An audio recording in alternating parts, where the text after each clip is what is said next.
So, ladies and gentlemen, this is very important.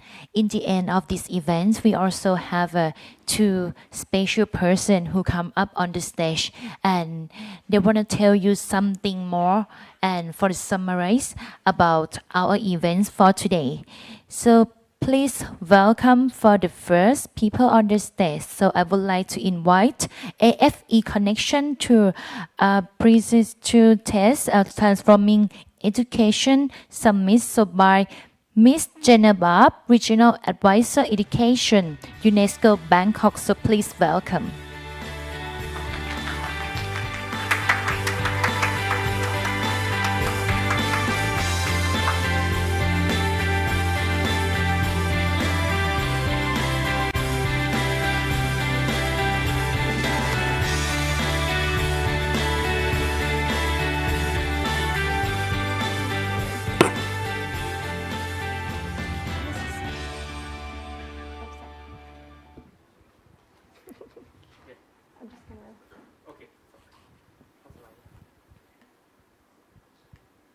Oh, no, how do I go back? Back. This one? This one? Okay, this one neck and back. Cap and cap. Okay. Good afternoon, ladies and gentlemen, colleagues, friends, partners who are passionate about transformation of education. So good afternoon to you all. It's a curious place to be at the end of the day in the closing session. It can either be a precarious position because everything's already been said and maybe you have nothing more to add, or it can be a position of privilege where it's an opportunity to you get to choose what are the takeaway messages that people leave with. So the power is yours to decide which one of those two positions that I'm in right now. So I've been asked to share a few reflections coming from the Bangkok UNESCO Bangkok office on connections of this conference on equitable education to two preceding dialogues on education. One, a regional one, the Asia Pacific Region Ministerial Education Ministers Conference on Education that took place in June, and the other being the Global Transforming Education Summit that took place in New York in September. And I deliver these remarks on behalf of my Chief of Inclusive Quality Education, Ms. Margaret Sachs Israel, who sends her regrets that she could not be with all of us today because she's on duty travel. So, as we know, the effects of the COVID-19 pandemic in the last few years have really exacerbated pre-existing learning crisis across the region and have really driven further inequities in learning. Identity, background, and ability dictate educational opportunity with gender, location, poverty, disability, ethnicity, religion, language, displacement, sexual orientation, gender identity and expression, legal status, so many things, all intersecting and compounding disadvantage, working together to potentially hold learners back from their educational participation and their success. The most marginalized learners face several layers of discrimination. The loss of learning due to the pandemic has affected all learners. But more concerning are the impacts on those who were already facing barriers and accessing learning prior to the pandemic. Those from marginalized and vulnerable groups who were most likely to suffer the greatest learning losses. As a consequence, those students perhaps have not or still may not return to schools even when they have reopened. Allow me to repeat the shocking statistics presented on day one of our conference. Due to the impact of the pandemic, some 6.7 million students in the Asia-Pacific region are at risk of dropping out of school. This is an estimated increase of 4% in out-of-school children in the region.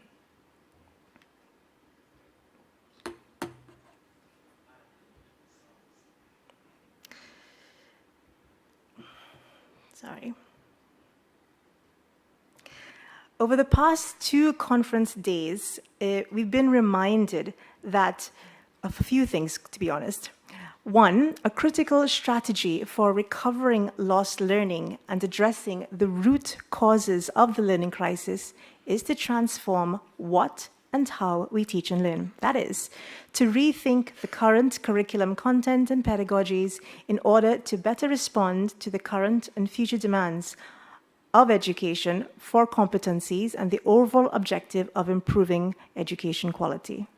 Over the last nearly 3 years, due to the loss of instructional time and limited access to remote learning, learners have been pushed below their grade-appropriate learning levels. Students need to acquire the foundational skills in reading and mathematics and socio-emotional skills in order to move ahead. And we just had that fantastic overview of the takeaway messages of the conference. So I feel that there's some great connectivity of reinforcing those messages coming through here now. So really, to effectively recover learning, curricula need to be adjusted across and within subjects, prioritizing the fundamental skills and core competencies so that learners can acquire key knowledge and skills as the basis for lifelong learning. The pandemic also drew attention to new skills and competencies that will be needed, and that the curriculum should also reflect these 21st century competencies that have been pushed to the fore even further, such as digital skills, entrepreneurship, employability, and the life skills that allow learners to be highly adaptable for the future. Development of inclusive and personalized pedagogies, adapting and designing the appropriate pedagogical approach tailored to learners' needs will play an important role in supporting their learning recovery and in retaining learners in school and in learning. Assessments of learning outcomes of all types, such as the use of formative assessment to meet learners' individual needs, are a critical strategy, not only in recovering lost learning and addressing the learning crisis, but to also strengthen preparedness for future shocks. The result of such assessments and understanding of students' learning levels and needs will allow teachers and policymakers to make informed decisions around curriculum adaptation and approaches and measures for learning recovery. In response to the pandemic, information communication technologies, ICTs, have been used as a tool to provide continued access to learning during periods of disruptions. The crisis has exposed the challenges of technology in education, including many inequalities, starting with the lack of access to devices and the internet, electricity in some cases. Therefore, the use of technology should be further explored to identify ways to support more inclusive education, expand learning opportunities, and enable more flexible and more personalized learning. Community engagement and parental support are crucial for enhancing students' learning as well as their health and well-being. Building relationships, engaging with parents to strengthen school-community relationships, and raising awareness about the benefits of education, that value, that incentivization we just heard about, to help improve school participation and support learners' full recovery. COVID-19 has had a devastating effect on learners from disadvantaged and marginalized groups. Learners with disabilities, ethno-linguistic minority learners, out-of-school children and youth, girls, learners living in poverty and crisis-affected populations, but also inequities between age levels and grade levels of education. The impacts on these groups have been profound, including their physical and mental health and nutrition. Targeted learning programs for the most marginalized and vulnerable learners are critically needed to support their learning and social and emotional needs and to address these inequities. We have shared, ladies and gentlemen, an exchange on the strategies, mechanisms, practices, efforts in ensuring equity in education and prioritizing learners from vulnerable and marginalized groups. Earlier, we heard more about the many innovative measures being taken to maintain learning continuity from those from disadvantaged groups. We have heard that addressing the learning crisis and learning recovery require a transformation towards improving learning and all the conditions that enable learning. And equity needs to be at the heart of learning recovery and transformation of education systems, because while access to quality education is important, it's not enough, especially for the most vulnerable and marginalized learners. Many of you who are here today are policymakers, academics, educators, youth, and are from organizations that are committed to improving equity in education. From our experience, we have learned that there is no more lasting investment a country can make than investing in education. I think we're all convinced of that.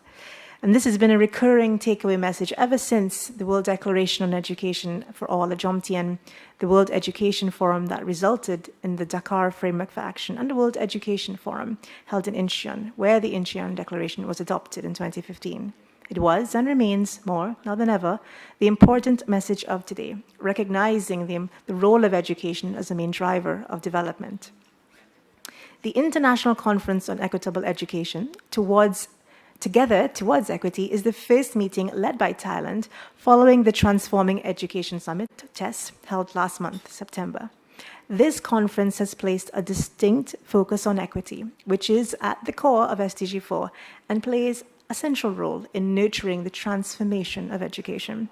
There have been significant efforts in the region and globally in prioritizing education and learning and in strengthening the current education system, where the pandemic has exposed pre-existing weaknesses.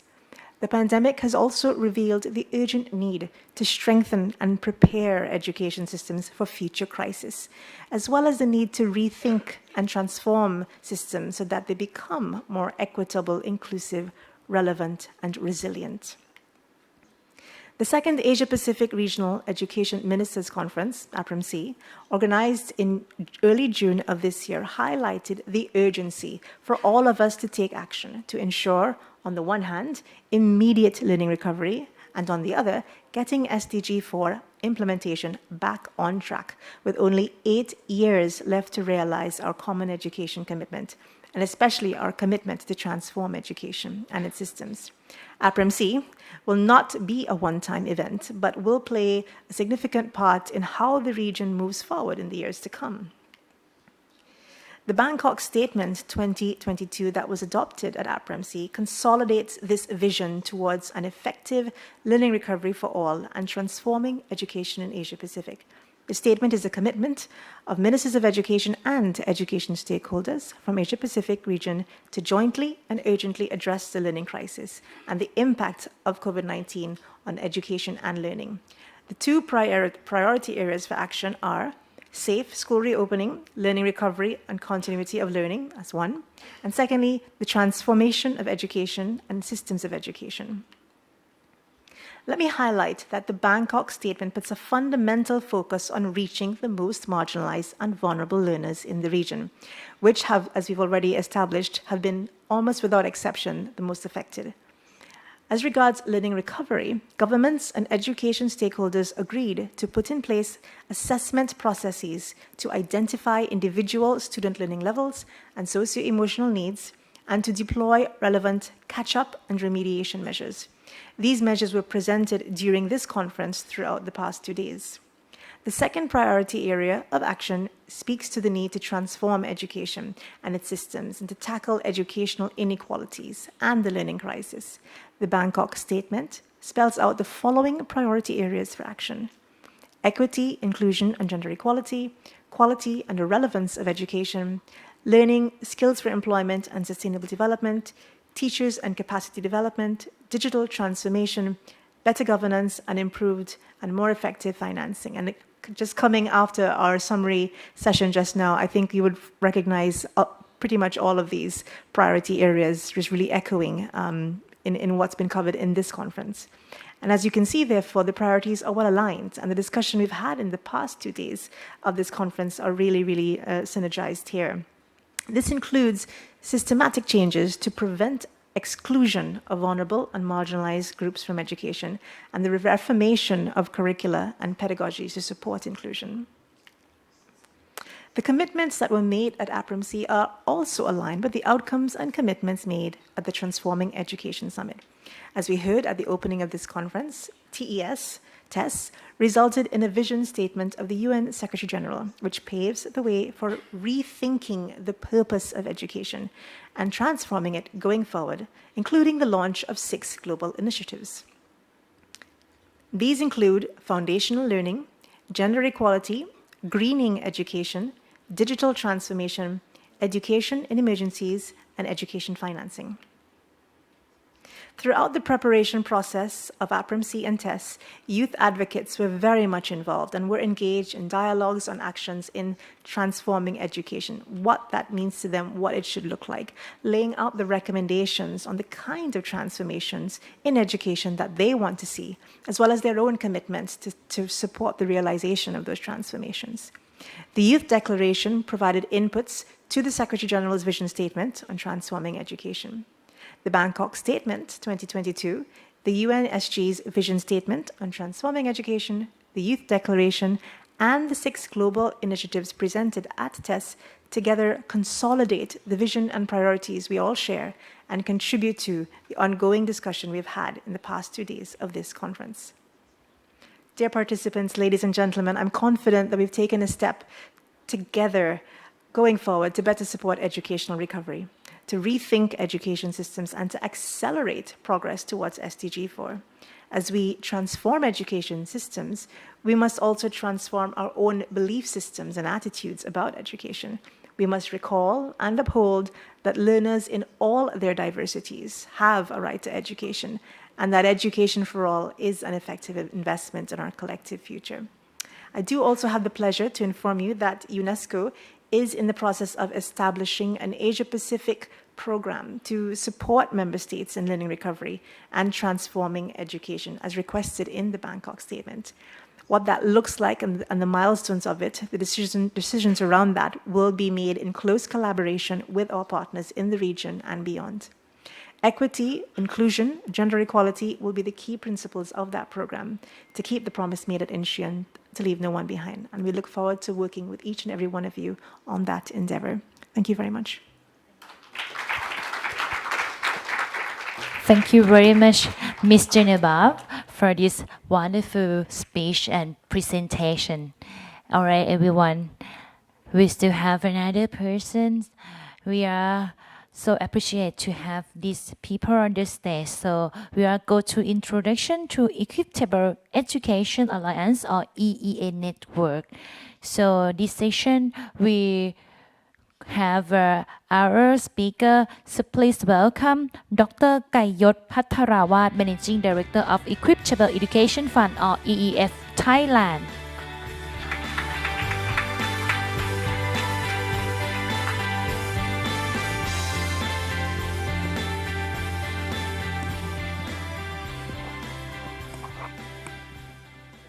Thank you very much. If our colleague from UNESCO said it's difficult to be the very last person to summarize anything, I think I'm facing the most challenging one. So I'm not going to summarize anything more because there are so many well-prepared colleagues that have concluded so well what we have learned so far in the past 2 days. But I'm going to talk about what is the step forward, what is the next step for all of this. So let me go to the timeline of this, the movement that we have created so far. There's not only the bad things happen because of the COVID-19, but there are many good things that we have lived up to the challenge that COVID-19 have imposed on us. After 2019, we celebrate the 30 years of Jomtien Declaration of Education for All, and at that time, we play a little bit with the keyword of education for all. We think that at the end of the third decade of this EFA, we would like to promote the idea of all for education to make sure that we can include the last 10% or the very last group of children to go back to school, especially for those who have been affected by the COVID-19. And by that time, not only we initiate the first Equitable Education Conference in 2020, we also start the EEA network, which is the Equitable Education Alliance. The first meeting happened on that year, and you can see the timeline after that. It was quite a busy period because not only we have a number of the conference during 2020 to 2022, we have one of the most important meeting in this region, which is the APRIM-C, which has been postponed for several times due to a number of reasons. But at the end of the day, we end up organize it in Bangkok at the middle of this year. And after that, we also have tests. We believe that during these past 2 days, we have started to put the vision that we conclude during those meetings into action. Action like this require more than just government, but also require private sector, so civil society, and all the key stakeholders that should come together and start put this vision into implementation. And we believe that EEA will be the platform that can bring everybody here after the meetings, not just you going back home or to your office, but we can continue to put this work into practice and into the change of children and youth. And I would like to emphasize that EEA have a very ambitious goals to achieve. We can say there are about 6 goals that we would like to achieve through the network. We would like to promote evidence-based equitable education. Having a competing priority in education policy making, we need to have a stronger evidence-based policy to really challenge the priority of a number of key agenda on education policy making and non-education. If you have ever been trying to defend budget, just like us at EEF in Thailand, we have to compete with many ministries to fight for the budget for the vulnerable children. If we have a better result, better evidence to support those agenda, we should have more successful program in the future. And we would like to also create a dynamic international platform for equitable knowledge sharing, because only have the domestic knowledge, domestic evidence might not have or gain enough momentum to move things around in any country, not just in Thailand. We would like to have a dynamic platform for our colleagues from international community that can share their experience. For example, I have tried this policy before, it didn't work well. I can share with you that Thailand can learn from our experience as well. This is some of the idea that we would like to have on this platform. And these 2 initial objectives won't succeed if we don't have enough visionary and compassionate leaders, not only in this country, in this region, or anywhere in the world. We would like to connect these passionate leaders and these visionary individuals that we can connect a holistic approach to achieve equitable education goal in the future. Also, with these leaders, we need team. We need a strong team. We need a committed team to work together in any country. So capacity building to promote equitable education is very important for this network to engage on. And once we have the leader, or we have the team, ability to advocate strongly, convincingly, the equitable education policy through the network across sector is the key to the success of this network. If we could have achieved 1 or 2 policy in each year, in each country, in this network, it could start to accumulate the momentum for this movement to gain support and gain the expansion of this network in the near future. And hopefully, we can share some of the experience from Thailand. For example, it took us about 8 years to set up Equitable Education Fund in Thailand. 8 years is quite a long time for anyone who would like to commit themselves to any single task in their career. But if we could shorten this amount of time in any country who would like to set up the fund, like Equitable Education, a public independent fund in any country, we would like to be part of their journey, would like to be the part of the team that can share our own experience. And I say in many ways new that we would like to return the committed individual at UNESCO and UNICEF and any of our colleagues that have been so helpful for Thailand and for EEF to set up this fund 4 years ago. And we would like to return this momentum back to other member states and any education system that would like to have the dedicated independent fund for equitable education and for the most vulnerable children in their own country.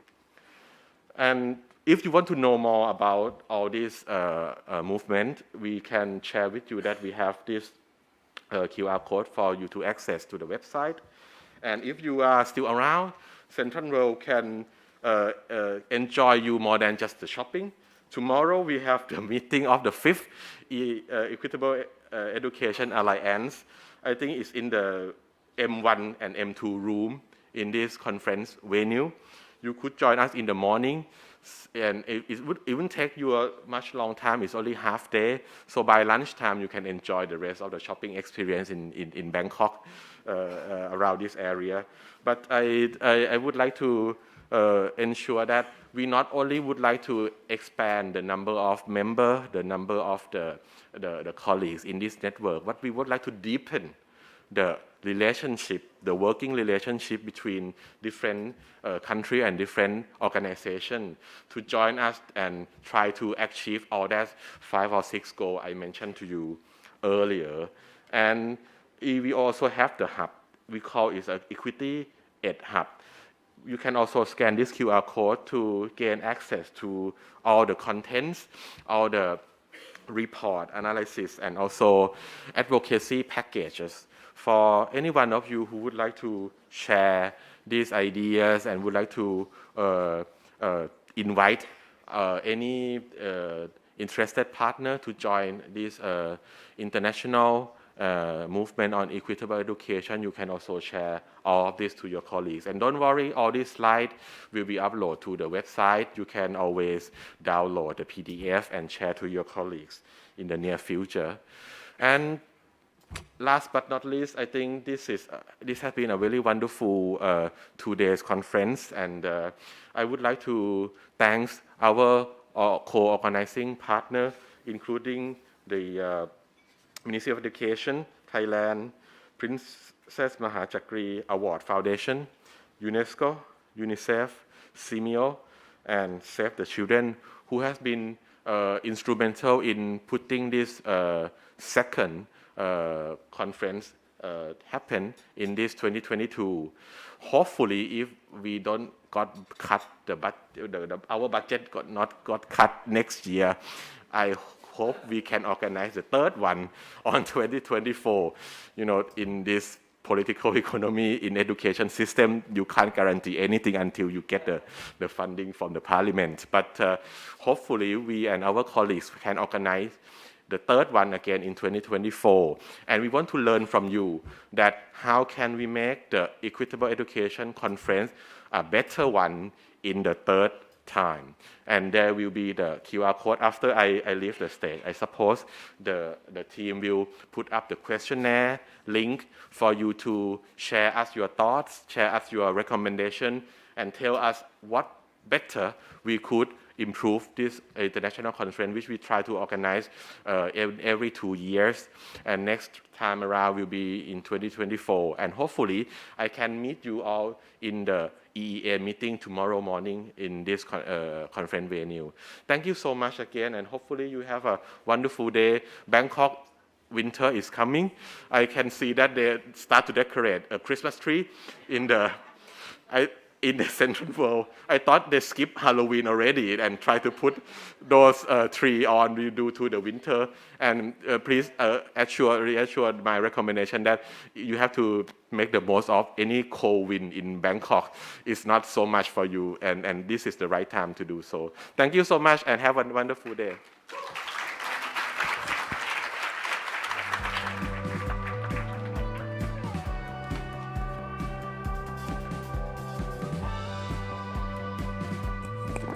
Wonderful. All right. Thank you very much for all of speaker. And of course, thank you for everyone here. A big round of applause again, please. Thank you. Thank you for joining us for this wonderful event.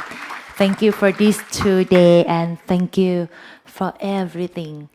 We did it together, right? So now we have come to the end of the International Conference on Equitable Education Together Toward Equity by Save the Children, CIMIO, UNESCO Bangkok, UNICEF April, and UNICEF Thailand. And all right, and for EEF, which take place between 19 to 20 October 2022 at this wonderful place, Central Grand Bangkok and Convention Center at Central World.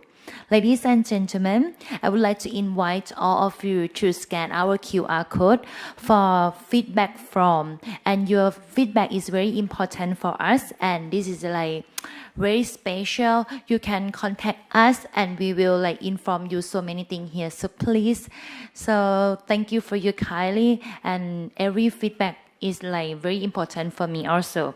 And all right, we have plenty for interesting and useful topic during this 2 day for conference.